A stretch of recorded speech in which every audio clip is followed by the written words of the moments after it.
Hello everyone, welcome to another tutorial video. So in this video, I'm going to show you how you can install the Google AI Studio on your PC as an application. So you don't have to go to the Chrome browser and go to the Google AI Studio again and again to use that. So first you just need to open your Chrome browser, then open the Google AI Studio.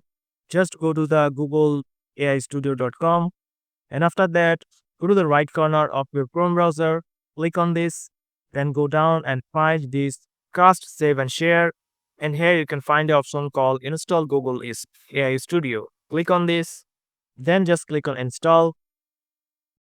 And as you can see, after that, it directly installed on my PC. So now you can use the Google AI Studio as application. So if I just close it, you can find the Google AI Studio application on your desktop also.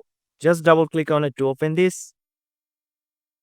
And if you have a good Gmail account, just log in with your Gmail account. And this is now as an application you can use on your Windows PC. So that's it, guys. This is the video that I want to show you. If you found this video helpful, please subscribe to this channel and thank you for watching.